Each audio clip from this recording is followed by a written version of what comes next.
Shogun, the true rulers of Japan, power beyond the emperor.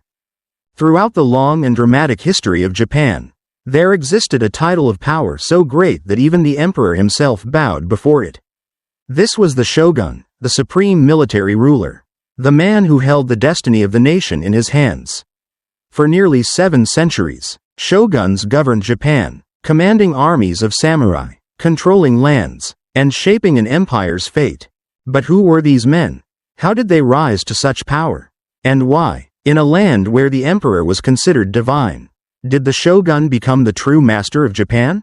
Tonight, we embark on a journey into the age of warriors and statesmen, of intrigue and conquest, into the story of the shogun. The real rulers of Japan. The roots of power, the title shogun. The term shogun is an abbreviation of Sei Taishogun, barbarian subduing generalissimo. Originally, this was not a permanent title, but a temporary military commission granted by the emperor, when northern tribes threatened the realm, or when rebellion rose in the provinces. The emperor would appoint a general with sweeping powers to restore order. But as the centuries passed, the imperial court in Kyoto weakened. Aristocrats lived in luxury, distant from the struggles of the countryside. The emperor remained a sacred figure, but not a practical ruler. And in this vacuum of real leadership, the generals, the shoguns, began to transform their temporary mandate into lasting dominance. The rise of the samurai. To understand the shogun, we must first understand the samurai. From the 9th century, as provincial lords known as daimyo gained power, they relied on warrior retainers to defend their lands. These warriors became known as samurai, those who serve, bound by loyalty and trained in martial arts. The samurai formed a class unlike any other, and at their head, commanding their loyalty and their swords, stood the shogun. The shogun was not only a political leader, he was the supreme general of the samurai order. A master of warriors who could command the loyalty of thousands. The Genpei War, birth of the first shogun. The late 12th century brought one of the most decisive wars in Japanese history, the Genpei War. Two mighty clans, the Taira and the Minamoto, clashed for supremacy. For 5 years, battles raged across the land. In the end, Minamoto no Yoritomo emerged victorious. In 1192, he was granted the title of shogun. But unlike those before him, Yoritomo did not give back his powers when the war was done. Instead, he established the Kamakura Shogunate, Japan's first military government. From that moment, real authority shifted away from the emperor's court to the military capital of Kamakura. The shogun had risen above the emperor. The Kamakura Shogunate. The Kamakura Shogunate established a new order. Samurai became Japan's ruling class, while the emperor remained a spiritual figure. Under Yoritomo and his successors, Japan faced both internal strife and foreign threat. Twice, Mongol fleets attempted to invade Japan. Twice, the samurai, under their shogun, stood firm, aided, it was said, by the kamikaze, the divine winds that destroyed the enemy fleets.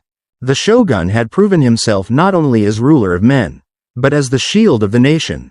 The Ashikaga and the warring states. In the 14th century, the Ashikaga shogunate rose, but unlike Kamakura, their control was weaker. Rival clans challenged their authority, and the emperor attempted to reassert power. The result was centuries of civil war, the Sengoku period, or Age of Warring States. During this time, the shogun still held the title, but real power was fractured among countless warlords. Samurai fought samurai, brother fought brother, as Japan was torn apart by endless conflict. The Tokugawa Shogunate, an age of order. In 1603, Tokugawa Ieyasu triumphed at the Battle of Sekigahara and established the Tokugawa Shogunate. This began the Edo period, a time of remarkable peace and stability. For over 250 years, the Tokugawa ruled from Edo, modern-day Tokyo. They enforced strict social order. Samurai became bureaucrats as much as warriors. Foreign influence was shut out, as Japan entered an age of isolation. Yet culture flourished. Literature, art, and architecture thrived under the watchful eye of the shogun. Shogun versus emperor. Throughout these centuries, Japan lived under a dual system. The emperor was the spiritual heart of the nation, revered as divine. But the shogun was the true wielder of power, the general who commanded armies, levied taxes, and ruled the land. For nearly 700 years, the people of Japan knew who their real leader was. The emperor wore the crown, but it was the shogun who held the sword. The fall of the shoguns. But no power lasts forever. In the mid-19th century, Western powers arrived at Japan's shores. Commodore Perry's black ships demanded the opening of Japan. The Tokugawa shogunate struggled to respond.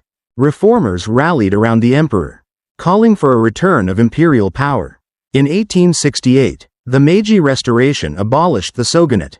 The last shogun, Tokugawa Yoshinobu, resigned, ending centuries of military rule. The emperor was restored, and Japan entered the modern age. For nearly 7 centuries, the shoguns were the true rulers of Japan. They rose from generals to kings in all but name, shaping the destiny of their nation. They defended it from invasion, united it in peace, and guided it through centuries of change. The emperor may have been divine, but the shogun was real. He held the loyalty of the samurai, the fate of the people, and the power of the sword. Thank you for joining us on this journey into the hidden power behind Japan's history. If you enjoyed this story, please like, share, and subscribe to History Samurai Legends for more tales of Japan's warriors and rulers.